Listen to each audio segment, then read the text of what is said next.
Random question #2। इस video में हमें कॉम्प्लीमेंट्री फंक्शन के रिगार्डिंग क्वेश्चन लिए हैं।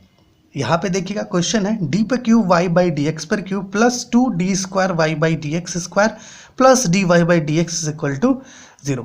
कॉम्प्लीमेंट्री फंक्शन पता करना है। अभी सबसे पहले तो इसे डिफरेंशियल ऑपरेटर्स के फॉर्म में लिख लीजिए कुछ इस प्रकार से। देखिएगा d पर cube y plus 2d² y plus dy is equal to 0। इस प्रकार से पहले लिख लीजिए डीज के फॉर्म में, मतलब डिफरेंशियल ऑपरेटर के फॉर्म में। अब चूंकि y कॉमन है तो y को जो है बाहर निकाल लेंगे कुछ इस प्रकार से। देखिएगा इस प्रकार से y को बाहर निकाल लीजिए।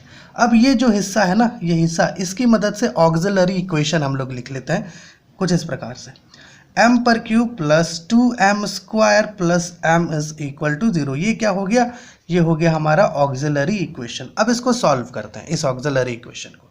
देखिएगा इसको सॉल्व करने के लिए क्या कर सकते हैं, इसे कुछ ऐसे लिख देते हैं। m पर क्यूब प्लस 2m² है तो m² प्लस m² ले लेंगे, m इज इक्वल टू 0। आराम से हो जाएगा। इन दोनों का सम 2m² दे देगा और इन दोनों का प्रोडक्ट हमें ये दे देगा। अब दोनों का प्रोडक्ट करिएगा तो m पे पावर 4 होगा। यहाँ तो m है, कंफ्यूज मत करिएगा। m और m पर क्यूब का प्रोडक्ट एक्चुअली में आता है, ठीक। सो यहाँ देखिएगा m² अगर बाहर कर दे, इन दोनों को साथ में ले लेते हैं और इन दोनों को साथ में ले लेते हैं।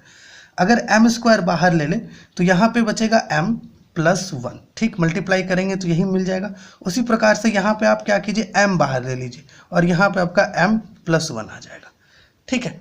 अब देखिएगा m² plus m bracket m plus 1 is equal to 0। अभी m² plus m is equal to 0 और m plus 1 is equal to 0। यहाँ से आपको m का वैल्यू 1 मिलेगा, डेट इज -1।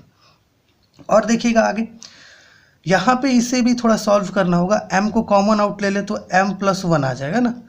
सो यहाँ से अगर इसे सॉल्व करिएगा तो एक m का वैल्यू 0 आएगा और एक का वैल्यू आपका -1 आएगा।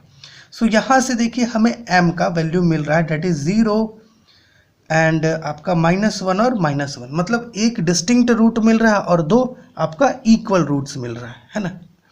सो इसका कॉम्प्लीमेंट्री फंक्शन कैसे लिख सकते हैं ना, required complementary function is y is equal to, इसी प्रकार से ना होगा, y इज इक्वल टू, पहले तो 0 के लिए अगर लिखेंगे तो c1e पे पावर x होता है, mx होता है। अब m का वैल्यू 0 है तो 0x प्लस, अब चूंकि ये दोनों इक्वल है तो यहाँ पे हमें c2 प्लस c3x लेना होगा एंड e पे पावर mx होता है तो यहाँ पे m के लिए -1 है तो डायरेक्ट इसको -x ले लेते हैं। सो y आपको मिल जाएगा c1 प्लस, क्योंकि e पे पावर 0 है, वैल्यू 1 आ जाएगा तो c1 plus c2 plus c3x e पे power -x। So this is the required complementary function. अच्छा, यहाँ हम आपको एक और चीज़ बता देना चाहते हैं। जैसे ये आपका इक्वेशन था ना, डिफरेंशियल इक्वेशन, ठीक।